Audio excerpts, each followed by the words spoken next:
So welcome back. Today we will talk about another important aspect of network structure, which is community detection. I already told you in a previous class that there are a few interesting aspects of studying network structure, which is how do you identify important nodes, important edges and important groups of nodes or edges. Right. So the third aspect is what we will talk about today. We already looked at identifying important nodes roughly in the context of nodes with high betweenness centrality or high degree centrality and so on. Important edges can again be determined based on their betweenness centrality and so on.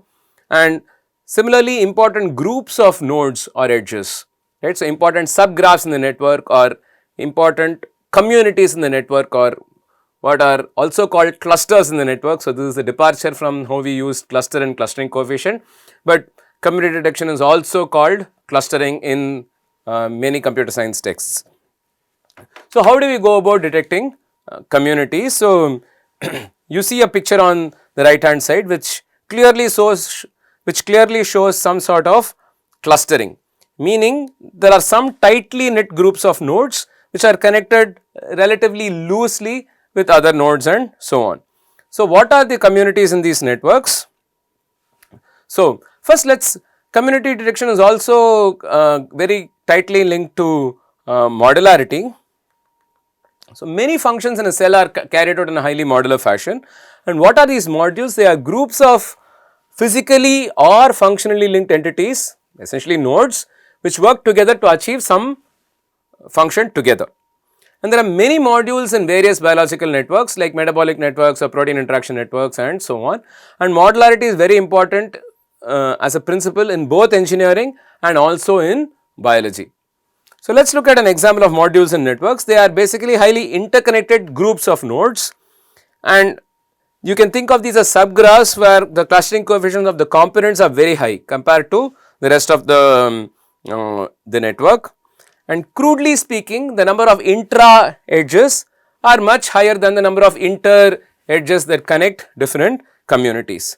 And there are many algorithms that are widely used to identify these kinds of clusters or communities or modules. They are called by different names, but they typically mean one and the same.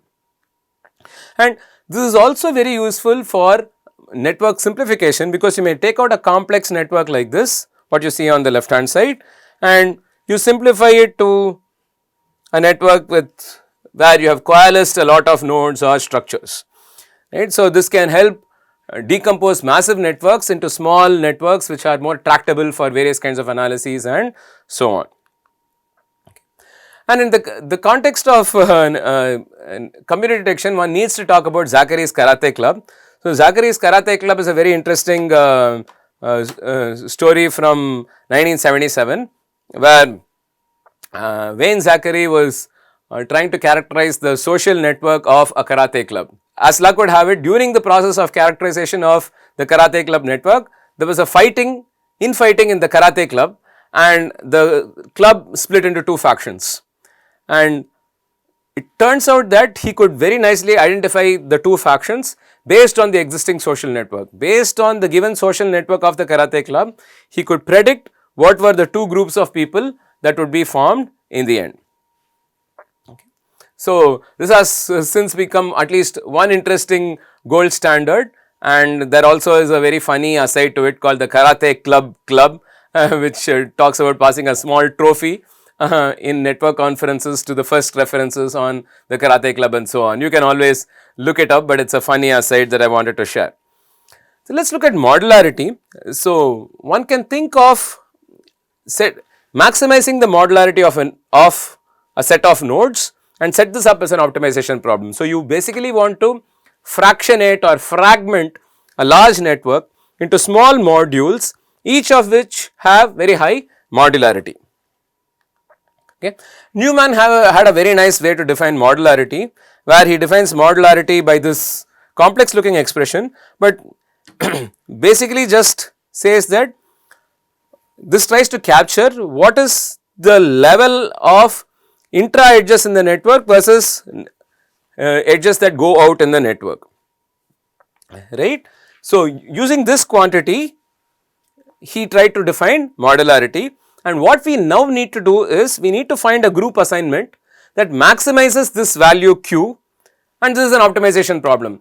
How do I find this, assign various nodes in the graph to different community memberships so that I can maximize the modularity of this graph. Okay, this becomes an optimization problem. There are various ways to solve this optimization problem. It is a complex discrete optimization problem. So, it can be challenging, but there are many algorithms that are available out of the box that can help you do this on various kinds of networks and so on. And there are also other ways to identify these kinds of clusters.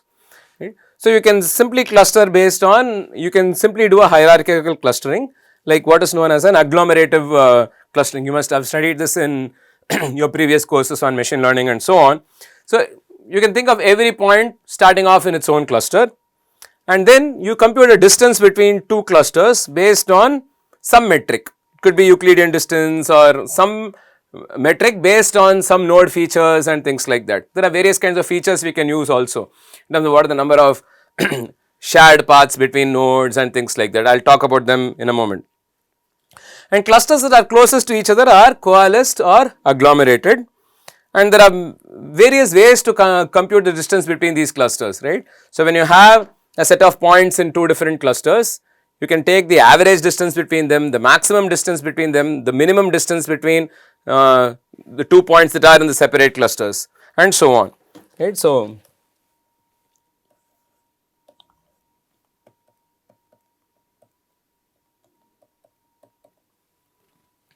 this would be the minimum distance, and this is probably going to be the maximum distance in this graph, and you can also compute an average distance and so on. So, when you have a bunch of points in two different clusters, bunch of nodes here in two different clusters, you can compute the similarity between, you can compute the distance, you can compute the similarity between them and also the distance between them.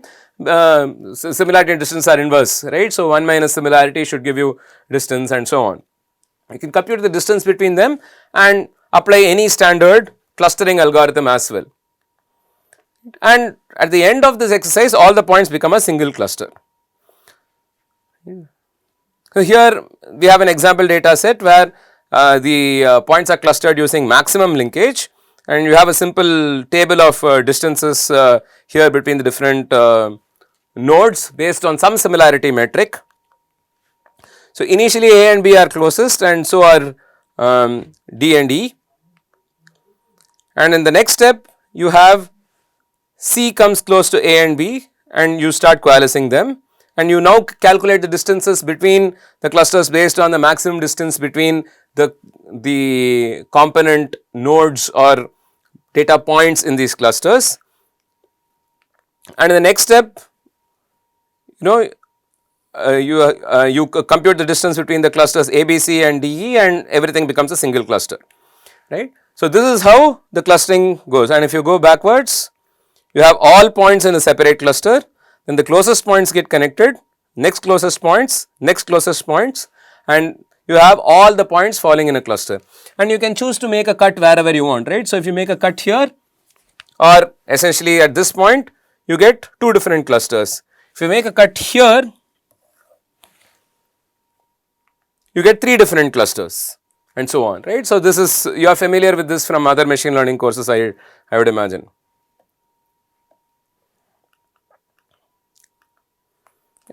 Gier and Newman also had a very interesting method for community detection, and what was their algorithm? They first suggested that you calculate the betweenness centrality for all edges in the network. So, not nodes, but edges. We already spoke about betweenness centrality of a node, betweenness centrality of an edge, and also this aside of co-betweenness of nodes in a network. So, anyway, so that was in a previous lecture, but coming back, you first calculate the betweenness centrality of all nodes in the network, and then you remove the edge with highest betweenness, and then you recalculate the betweennesses for all the edges affected by this removal, and you repeat this process steps 2 to 4 until no edges remain, and in the end you will have all nodes and no edges, right. So, all the edges have been thrown away, but if we were to play this whole thing backwards, you will actually see some sort of hierarchical clustering again, and this is what you would call divisive clustering, and you will find that the nodes will just get connected pair by pair in a sense, right. We will see how this looks like. So, let us look at the simple toy network where you have a bunch of nodes and you first have to remove the edges with the highest betweenness centrality.